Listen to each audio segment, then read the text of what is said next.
না বলে আমি পাচ্ছি না, কারণ বাংলায় যে প্রতিশ্রুতিগুলো আমাদের রাজ্যের মাঝে সরকার হয়তো দিচ্ছেন বটেন, কিন্তু আমি একটা সময় 3টি বছর আমার সময় সেটা কেটেছিলেন, কারণ পথে হয়তো দারিদ্রতার মাঝে পথে কাটিয়েছি, কারণ ধূপবাতি নিয়ে এটা জীবনে হয়তো খেলা ছিলেন। আর যেটা এই ফটোটি, এটা ভারত মহাপুরুষদের ছবি ভারতবর্ষের, তাদের শ্রীচরণে প্রণাম জানিয়ে আজকে যে ব্যাখ্যাটি আমাদের রাজ্যের মাঝে হয়তো যিনি দিচ্ছেন রানী, তবে সময় ক্ষেত্রে আমি যখন পথে কাটিয়েছি হয়তো তার সময় 3 বছর আমার কাটিয়ে যেতে হয়েছে। হয়তো করোনাকালের আগে আমি ধর্মের প্রচার শেষ পন্থেই হাঁটছিলাম, আর করোনাকাল এসেও গেলেন, কিন্তু করোনাকাল যাহাতো গেলেন, ঘরে কোনো অন্যের আহার নেই। তাহলে আমি বহু শিক্ষা হয়তো কর্মস্থানের করেছি, হয়তো বিদ্যা পড়ে আমি কোনো শিক্ষা অর্জন করিনি, কিন্তু কর্ম করে বহু শিক্ষা অর্জন করেছি। সেখানে আমাকে বিফলের পথ হাঁটতে হয়েছে। আর করোনাকালে পথে দেখবেন কোনো প্রাণী যাতায়াত করছেন না। আর করোনাকাল ছেড়ে যাবার পরও যে যে যে সমস্যার মুখে আমি এসেছিলাম সেটা হচ্ছে দারিদ্রতা। এই দারিদ্রতা যার জীবনে কাটবে তিনি হয়তো বুঝতে পারবেন। আজকে রাজ্যের মাঝে নেতারা বহু বলিয়া আওড়ে দেয়, কিন্তু সমাজের মানুষ শুনে চুপচাপ খামোশ হয়ে যায়। কিন্তু এই রাজ্যের যে পরিস্থিতি, তাতে মনে হয় সমাজের দুর্ভাগ্য। কারণ চা প্রকল্প এবং ঘুগনি শিল্প এগুলো যদি আমাদের রাজ্যের মাঝে এসে গেল, তাহলে রাজ্যের মাঝে শিল্প কোথায়? শিল্পকে সরিয়ে দিয়ে এই সব প্রকল্পগুলো যদি বাংলার মাঝে ছড়িয়ে দিচ্ছেন, তারা তো শিক্ষাসেবী সমাজ, তারা তো একটা সময় কিছু অর্জন করেছিলেন শিক্ষা, যেখানে দেশের মিডিয়াদের কাছে অবধি তিনি বক্তৃতা দেয়, আর তিনি হয়তো সমাজকে কিছু জ্ঞান দেয়, আর তার নেতারা উৎপাত হয়ে সমাজের যেন পরিস্থিতি আনছে। কারণ রাজ্যের মাঝে দেখবেন নেতানেত্রীরা যা কিছু ব্যাখ্যা করে সমাজ তার গ্রহণ করে, কিন্তু সমাজে যখন প্রাণীর কিছু ঘটবে সমাজের মানুষের, তার দায়বদ্ধতা সমাজের মানুষের ঘটবে। কারণ রাজ্যে যদি শিল্প এগিয়ে আসে, তাহলে রাজ্য উন্নতির পথ হাঁটবে। কারণ রাজ্যে তো চাকরি বলে যেগুলো আমাদের সরকার হয়তো ব্যাখ্যা করছেন বটে, কারণ এই রাজ্যের মাঝে একটা সময় হয়তো ঝড় বয়েছিলেন, লক্ষ লক্ষ মানুষ তারা ছুটছেন, নতুন কিছু পেয়ে যাব, সরকার এসে গেছেন, আমাদের জীবনে সার এসে যাবে। এটা দেখবেন লাখো লাখো মানুষ, কেউ রেলওয়ে সফরে আসছেন, ঝড়ের মতন উড়ে আসছেন, কেউ বাস দিয়ে চলে যাচ্ছেন, আমাকে একটি ফর্ম ফিল আপ করে আমার সঞ্চয় এসে যাবে, এটা বাংলায় ঘটেছিলেন। কিন্তু সেবায় ক্ষেত্রে সেটা ঘটার পর তারা কিছুই পায়নি। আর তাদেরকে যে যোগ্যতা সরকার ব্যাখ্যা করছে, সে তোমরা পথে শিল্প করো। আরে যে পথগুলো তাদেরকে দেখানো হচ্ছে সেটা অন্ধকারের ছায়া। কারণ আধারের ছায়া যখন জীবনে নেমে পড়বে, তখন তিনি বুঝতে পারবে সে কতটা আধারের ছায়া জীবনে নামলেন। যাই হোক, এটা আমার ব্যাখ্যা করা যায় না, কিন্তু জীবনে এই রাজনীতি নেতাগুলো উৎপাত হয়ে যা করছে, সেটা বাংলাকে তলানিতে পাঠাচ্ছে, বাংলার ধর্ম তো তলানিতে পাঠিয়ে দিয়েছে। আর রাজনীতির মাঝেরা যুক্ত হয়ে আজকে সমাজকে কিছু বুঝিয়ে যাচ্ছেন। আর সমাজের মানুষ ভাবছে আমাদের দেশের রাজ্যের রানী যা কিছু করে যাচ্ছে সেটা আমাদের পরম সৌভাগ্য।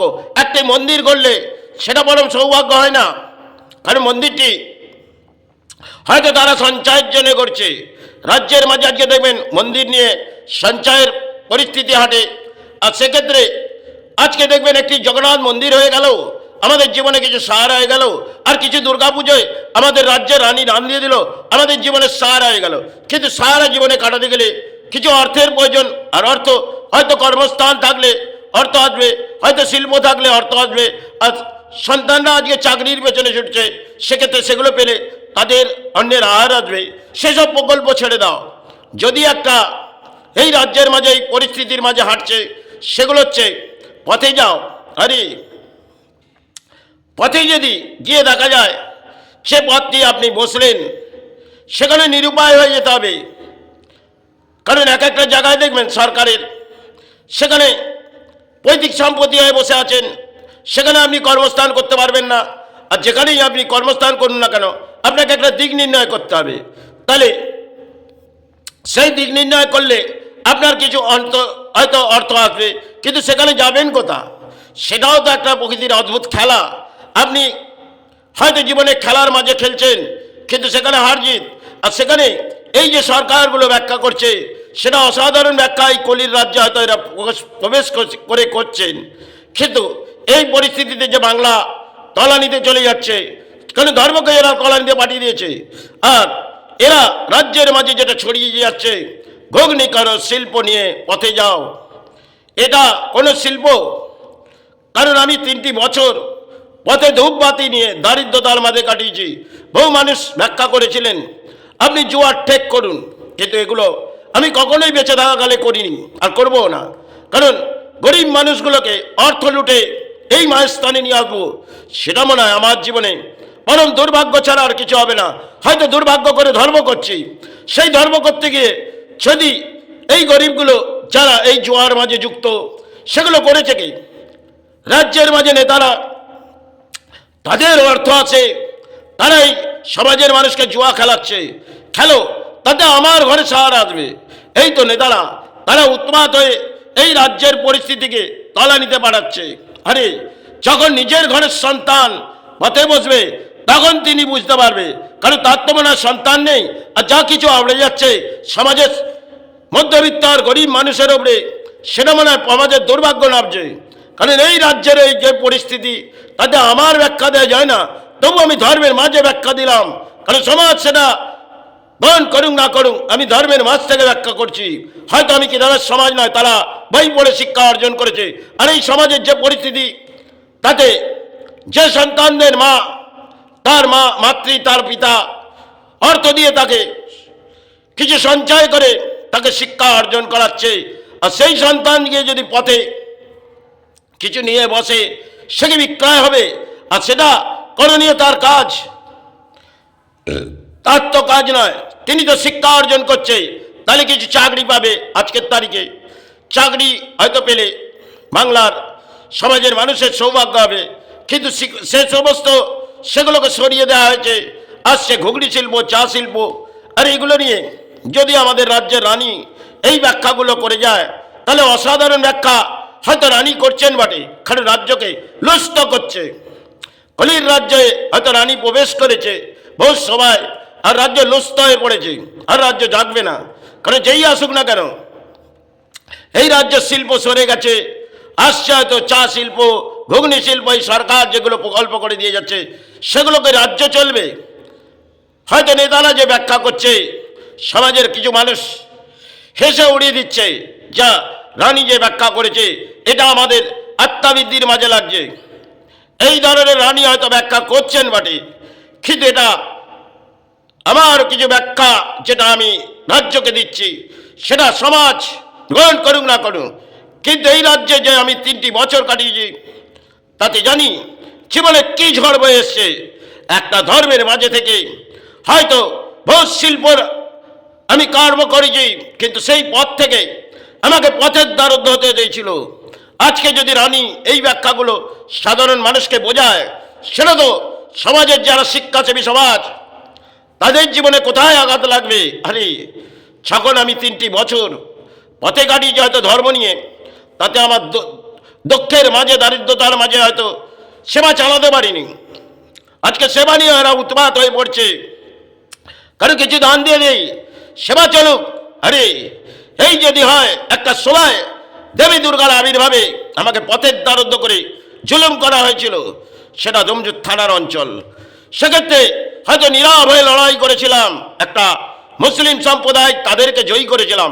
কারণ এই রাজ্যের যে পরিস্থিতি, তাতে সমাজ জাগবে না। তাই আমি সমাজের কোনো অর্থ নিয়ে মায়ের সেবা আবির্ভাব করিনি, আর গুরুর সেবা, তাতে আমি নির্দেশ দিয়ে সেবা বন্ধ করেছিলাম। আর যতক্ষণ আছে আমি হয়তো চালিয়ে যাচ্ছি। কাল এই প্রকৃতি না থাকলে আমার মনে হয় আর তো থাকা যায় না, তবে না থাকলে আমার ভালো হয়। কারণ এই প্রকৃতিতে যা হচ্ছে, তা হয়তো রাজ্যের পরিস্থিতি ভেঙে পড়ছে। যাই হোক, আজ যে ব্যাখ্যা করলাম, সেখানে সমাজের কিছু মানুষের খারাপ লাগতে পারে, কিন্তু যে জীবনে যা কাটিয়েছি, সেটা হয়তো জীবনে দুর্ভাগ্য ছিলেন। কারণ জীবনটা হয়তো দুর্ভাগ্যের মাঝেই মানুষ জন্ম পেয়েছি, তাই কাটিয়ে দিয়েছি। কিন্তু সেই কাটানোর পেছনে আমি জানি, জীবনে যদি একটা সন্তানকে বলা হয় সে সন্তানটি শিক্ষা অর্জন করেছে, তাকে যদি বলা হয় যে আপনি এই কর্ম করুন, সে কখনোই পারবে না। কারণ আমি যতটুকুন কর্ম করেছি সেগুলো আপনারা ঘৃণা করবেন।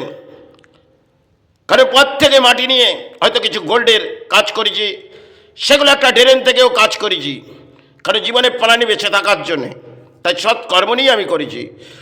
হয়তো সেই শিক্ষা অর্জন আমি নাও করতে পারি যেটা আজকে বই পড়ে, কিন্তু বহু টেকনোলজি আমি জীবনে হয়তো মাতৃচরণ গুরুচরণ জানে আমি বহু শিক্ষা এই সমাজকে আজও দিয়ে দিয়েছি। হয়তো নিজের জীবনে কি রইল কি গেল আমি ভাবি না, আমি কিছু দিয়ে গেলাম সমাজকে, সমাজ গ্রহণ করুক। তাই আজও আমি সমাজকে কিছু শিক্ষা দিয়ে দিই। হয়তো কেউ ভুল পথে হাঁটে, সেই রাস্তাটি আমি সমাজকে দেখিয়ে দিই। তাতে সমাজের মানুষ যদি মনে করে আমি অত্যন্ত কিছু পেয়ে গেছি, কিন্তু আমার যতটুকুন করণীয় আমি করে দিচ্ছি। আজ আছি, কাল হয়তো সমাজ থেকে চলে যাব। তাই এই সমাজের যা পরিস্থিতি সেটা আমি জানি। হয়তো এই ব্যাখ্যা আমার যায় না, কারণ একটা ধর্মের মাঝে এই ব্যাখ্যা আমার জবানের মধ্যে দিয়ে ব্যাখ্যা দেওয়া যায় না। তবুও আমি ব্যাখ্যা দিলাম। এই রাজ্যের যে প্রকল্পগুলো হচ্ছে সেগুলো আধারের ছায়া নামছে, আলো নয়। যাই হোক, রাজ্যের মাঝে আলো ফিরে আসুক এটা কামনা করে আমি শেষ করলাম। জয় গুরু, জয় মাই।